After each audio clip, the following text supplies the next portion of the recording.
Hello guys, welcome back to my channel, and today we will be learning about HTML file paths.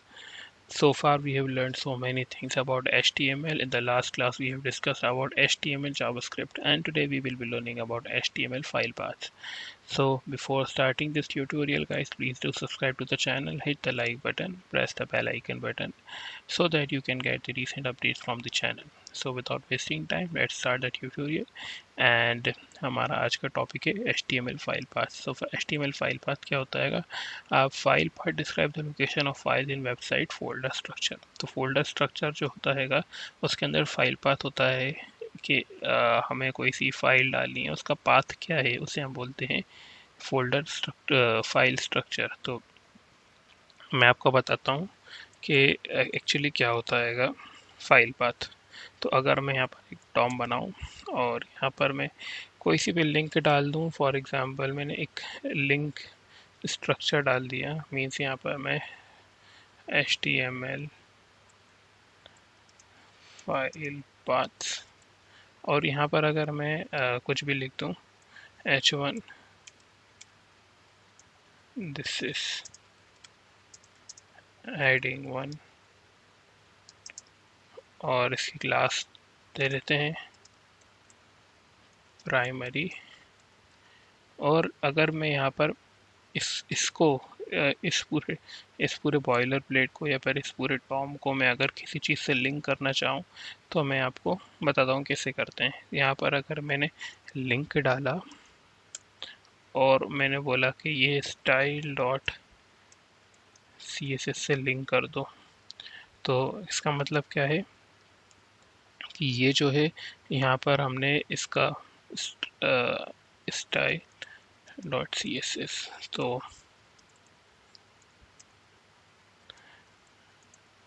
P0 M0 box sizing border box. तो मैं क्या बोल रहा हूँ यहाँ पर कि ये जो HTML है हमारा, तो ये जो लिंक है ये हमारी क्या है, फाइल पाथ है. एक हमारा एक फाइल स्ट्रक्चर है जो हमने किससे किससे कॉपी किया, किससे हमने रिलेट किया है. ये हमारा पूरा जो है ये हमारा लिंक किससे कर रहा है, ये हमारा स्टाइल डॉट CSS से कर रहा है. तो इसे बोलते हैं हम HTML फाइल पाथ से. किसी भी हमारी जो डॉम है, किसी चीज़ से हमें उसको लिंक कराना, उसे बोलते हैं हम HTML फाइल पाथ्स. तो ये जो हमने पाथ दिया है इसका, ये होता है हमारा HTML फाइल पाथ कि वो कैसे लिंक्ड है किसी चीज़ से. तो हमारा ये पूरा HTML डॉम किसी चीज़ से कैसे लिंक्ड है, तो ये जो है ऐसे लिंक्ड है. इसका हमने वो दे दिया लोकेशन कि ये कहाँ है, और मैं आपको लोकेशन के बारे में बताऊंगा कि कैसे कैसे लोकेशंस होते हैं. दो टाइप्स के लोकेशन हम डिस्कस करेंगे, बाकी और तरीके के भी होते हैं, लेकिन मेनली हम इसमें जब वेबसाइट बनाते हैं तो उसके अंदर हम दो ही लोकेशन जो है बेसिकली मेनली यूज़ करते हैं. तो मैं आपको अभी मेनली यही चीज़ बताऊँगा एज अ बिगनर, तो आप दोनों समझ जाएंगे. अभी तो मैं बताना चाह रहा हूँ कि ये जो होता है इसका मतलब होता है कि ये हमने इससे लिंक्ड करा है. ठीक है, तो अगर मैं यहाँ पर देखूँ तो अभी इसको मैं गो लाइव करता हूँ. ठीक है, तो गो लाइव करने के बाद ये मेरा ऐसा आ गया है. और अगर आपका गाइस अगर गो लाइव नहीं हो रहा है तो कोई प्रॉब्लम की बात नहीं है, हम इसको बिना गो लाइव के भी कर सकते हैं. मैं इसको पोर्ट को डिस्पोज करता हूँ और मैं ये जो मेरा फोल्डर है जहाँ पर मैंने ये फाइल क्रिएट करी है इसको मैं खोलता हूँ. और यहाँ पर आप देख सकते हैं ये जो है इस पर आप डबल क्लिक करेंगे तो ये जब भी खुल जाएगा. तो हमारा गो लाइव नहीं चल रहा है तो भी चलेगा, और अगर गो लाइव चल रहा है तो भी कोई प्रॉब्लम नहीं है. तो लेकिन गो लाइव क्या होता है बेसिकली इसलिए यूज़ किया जाता है क्योंकि वो थोड़ा आसान होता है. तो हम गो लाइव कर लेते हैं और इसको क्लोज कर देते हैं. ठीक है, तो अगर प्रॉब्लम आ रही है गो लाइव करने में, लाइव सर्वर क्रिएट करने में, तो आप बिना लाइव सर्वर क्रिएट करके भी चला सकते हैं. तो अभी मैं आपको बताने जाऊंगा कि दो तरीके की कौन सी स्ट्रक्चर होते हैं. तो एक स्ट्रक्चर होता है हमारा ये वाला, और एक स्ट्रक्चर होता है हमारा ये वाला. तो अगर मैं इसी चीज़ को मीन्स कि मैं स्टाइलिंग को ही दो तरीके से लिंक कर रहा हूँ। तो मैं बताना चाहूँगा कि एक हमने style dot C S S इसमें बना ली, तो इसके अंदर आप देखिए कि ये सेम फोल्डर में है, देखा है आप, इसी जैसे जो HTML में है वो उसी फोल्डर में है। तो अगर मैं यहाँ पर इसकी स्टाइलिंग करूँ प्राइमरी की डॉट प्राइमरी क्लास थी हमारी डॉट प्राइमरी, और यहाँ पर लिख दूँ मैं कलर ब्लू, और मैं इसको सेव करता हूँ, तभी आप देखिएगा इसका कलर ब्लू आ गया है। और अगर मैं इसे एक और स्टाइल से लिंक करूँ, मीन्स कि हमारा HTML DOM जो है वो एक और से लिंक करूँ, तो मैं इसके अंदर डाल सकता हूँ लिंक, और इसका नाम मैं एक काम करता हूँ, एक इसे अब नए फोल्डर में बनाऊंगा। तो फोल्डर के लिए आप सेकंड वाला ये चूज़ करेंगे और यहाँ पर बोलेंगे आप न्यू फोल्डर या कुछ भी आप नाम दे सकते हैं। मैं बोल लेता हूँ न्यू फोल्डर या स्टाइल्स, स्टाइल्स बोल दिया मैंने, ठीक है। स्टाइल्स के अंदर मैंने एक और जो है एक और स्टाइल डाल देता हूँ, स्टाइल डॉट CSS, या तो आप इसी को ले जाके उस पर कर सकते हैं, या फिर आप नया बना के जो है उससे भी लिंक करा सकते हैं, वो आपकी चॉइस है। बस मैं आपको दोनों में डिफरेंस बताना है, तो मैंने दो अलग इसलिए बनाई है। तो मैं यहाँ पर अगर इसका ये जो फोल्डर वाला है, अब मैं कौन सा कॉपी कर रहा हूँ, फोल्डर वाला कॉपी रिलेटिव पाथ, और उस पर Ctrl+B से फाइल ट्री हाइड कर देंगे और यहाँ पर इसको पेस्ट कर देंगे। तो अभी आप देखिएगा कि फ़र्क क्या आ गया है, ये आ गया है हमारे इसके अंदर। तो ये क्या है, ये एक फोल्डर का नाम है, क्या हमारी जो फाइल है उसके अंदर ही जो हमारा फोल्डर स्ट्रक्चर है, ये जो है इसके अंदर हमारा एक फोल्डर बना हुआ है, एक फोल्डर के अंदर हमारी स्टाइल जो है वो लिंक्ड है, ठीक है। तो अभी मैं इसके अंदर कुछ स्टाइलिंग करके दिखाऊं आपको, तो हमारी इसके अंदर ऑलरेडी स्टाइलिंग है, तो मैं इसके अंदर कुछ स्टाइलिंग करके दिखाऊं, तो इससे आपको big background colour for example, तो मैं डॉट प्राइमरी अगेन BGC और बैकग्राउंड कलर ले लेते हैं, बैकग्राउंड कलर ले लेते हैं रेड। तभी आप देखिएगा कि ये वर्क करेगा। तो देखिएगा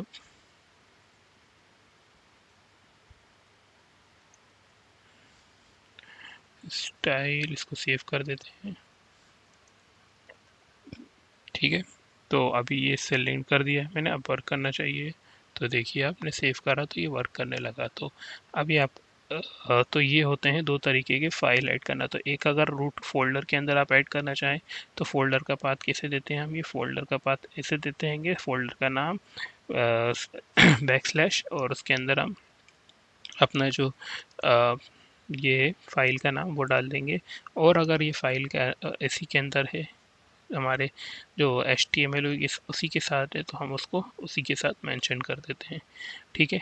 तो ये होता है हमारा दो तरीके के फाइल लोकेशन करना, ठीक है। तो देखिएगा आप यहाँ पर जो मैंने दिखाया है आपको, ये वही है, ठीक है। तो पिक्चर और APG इज लोकेटेड, तो यहाँ पर मैंने इमेज का एग्जांपल लिया हैगा, और इधर पर मैंने CSS का एग्जांपल लिया है। तो आप किसी का भी एग्जांपल लेके मैंने आप किसी का भी एग्जांपल लें, तो आप सब में ऐसे ही वर्क करता है। तो तो मेनली अगर ये कॉपी करना है तो आप कैसे करेंगे, सबसे पहले अगर आपको देखना है तो ये अगर ऐसे लिखा हुआ है तो इसका मतलब है कि ये इसी फोल्डर में है, और अगर नहीं है तो इसका दूसरे फोल्डर में, इसी फोल्डर के अंदर एक फोल्डर बना है जिसके अंदर हमारी फाइल क्रिएटेड है। तो I hope you have understood the point here, ठीक है। तो नाउ नेक्स्ट थिंग हम डिस्कस करेंगे कि HTML file path. HTML file discuss the location of the in website folder structure, जो हमने अभी डिस्कस करा, और कहाँ कहाँ पर हम यूज़ कर सकते हैं इसे। HTML file paths are use when linking to external files, like कहाँ कहाँ पर हम यूज़ कर सकते हैं, वेब पेजेस में कर सकते हैं, इमेजेस में कर सकते हैं, जैसे हमने पहले इमेजेस में करा था। स्टाइल शीट्स तो मैंने अभी बताई थी, यही होती हैं स्टाइल शीट्स, इन्हें बोलते हैं हम स्टाइल शीट्स, जो स्टाइल कर रहे हैं हम, CSS जो यूज़ कर रहे हैं। और जावास्क्रिप्ट का भी यूज़ कर सकते हैं। जावास्क्रिप्ट का मैं बता दूं कैसे करेंगे। आप लिखेंगे स्क्रिप्ट SC स्क्रिप्ट, और यहाँ पर SRC को आप लिख दिए ऐप .js मीन्स आप कुछ भी नाम दे सकते हैं, जो भी आपके फोल्डर का नाम है, मतलब फाइल का नाम है, आप कुछ भी नाम दे सकते हैं यहाँ पर। और यहाँ पर मैं लिख दूंगा अगर app.js। ठीक है, इसको मैं सेव करता हूँ। तो अभी आप देखिएगा कि ये लिंक्ड हो चुकी है। मैं इन दोनों को क्लोज कर देता हूँ। ठीक है, तो अभी मैं आपको दिखाता हूँ कि अगर मैं इसको खोलूँ तो अभी हमारी फाइल जो है लिंक्ड हो चुकी है। मैं एक काम करता हूँ, इसको क्लोज बड़ा कर देता हूँ और यहाँ से भी ऊपर करता हूँ। तो अभी मैं आपको कंसोल में दिखाऊं तो कुछ दिख नहीं रहा है यहाँ पर। ठीक है, तो लेकिन अगर मैं यहाँ पर स्क्रिप्ट में जावास्क्रिप्ट में जाके लिखूँ console.log ओपन्ड, तो अभी आप देखिएगा इसके अंदर मैं क्या कर रहा हूँ, कंसोल लॉग के अंदर, मतलब ये जो हमारा कंसोल लॉग है जहाँ पर हमने वेबसाइट बनाई है, हमने राइट क्लिक करके इंस्पेक्ट करके कंसोल खोला है। तो मैं आपको स्टेप फिर से बता देता हूँ। राइट क्लिक करिए, इंस्पेक्ट पे जाइए और यहाँ पर कंसोल खोली। तो ये कंसोल लॉग क्या होता है, यहाँ पर आप लिख सकते हैं अपनी जावास्क्रिप्ट, अगर लिखना चाहें तो वो भी लिख सकते हैं। आगे हम जावास्क्रिप्ट के ट्यूटोरियल में डिस्कस करेंगे। तो मैं आपको सिर्फ इतना बताना चाह रहा हूँ कि अगर आपको चेक करना है, मतलब मेरा मेन पर्पस क्या है यहाँ पर आपको दिखाना कि HTML जो है जावास्क्रिप्ट से लिंक्ड हो चुकी है। तो हम उसको डिस्कस कर लेते हैं कि लिंक्ड हुई है कि नहीं। तो अभी मैं दिखाता हूँ आपको कि ये HTML जो है यहाँ पर लिंक्ड है कि नहीं। तो अभी आप देखिएगा कि यहाँ पर कुछ प्रिंट नहीं हो रहा है। तो मैंने यहाँ पर क्या बोला है अपने जावास्क्रिप्ट में कि वो क्या कर दो, HTML को मतलब console.log उसके अंदर लॉग कर दो, क्या ओपन प्रिंट करा दो वहाँ पर, मतलब एक सिंपल लैंग्वेज में वहाँ पर बोल दो प्रिंट। तो मैं इसको control.s करूँगा, सेव करूँगा और फिर मैं ओपन करूँगा तो देखिएगा आप, ये यहाँ पर लिखा हुआ आ गया है ओपन। सिमिलरली अगर यहाँ पर मैं लिखूँ console.log headed HTML, कुछ भी लिख सकते हैं आप, मेरा नाम लिख दिए Dave with Arsalan.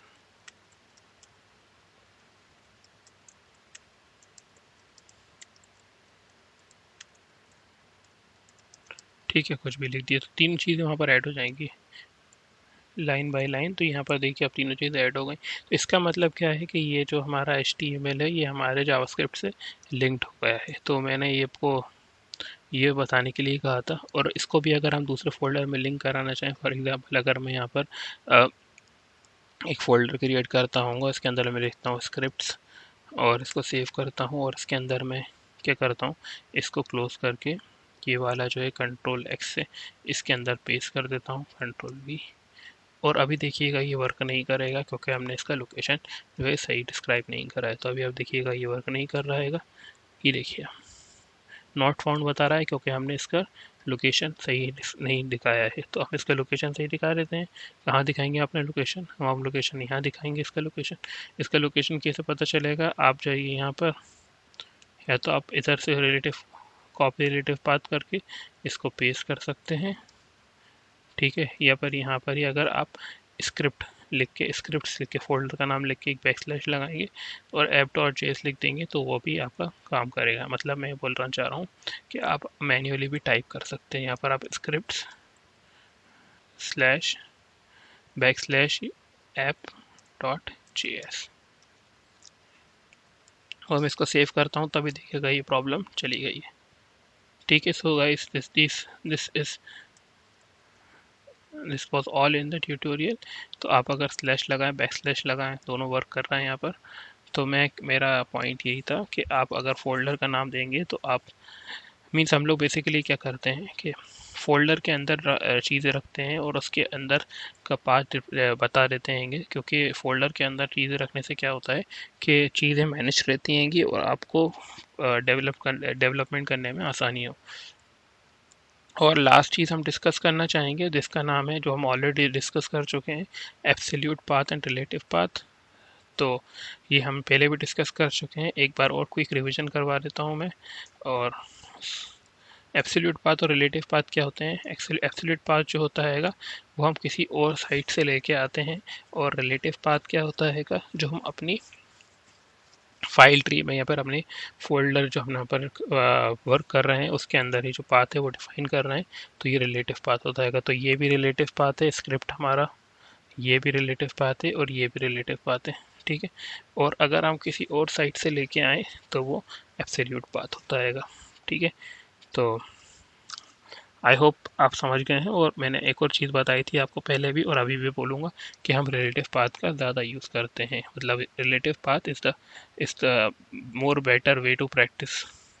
Relative path का ज़्यादा यूज़ करना चाहिए, it's a better way to practice and it's a better way to apply things here. So this was all in the tutorial, guys. I hope you have liked the video. I hope you have understood the concept, and please guys do subscribe to the channel. If you are following this tutorial, please bookmark the playlist. आप playlist को bookmark कर लिए और आप पूरी videos देखिए तो आपको HTML ट्यूटोरियल जो है, आपको HTML जो है पूरा समझ में आएगा।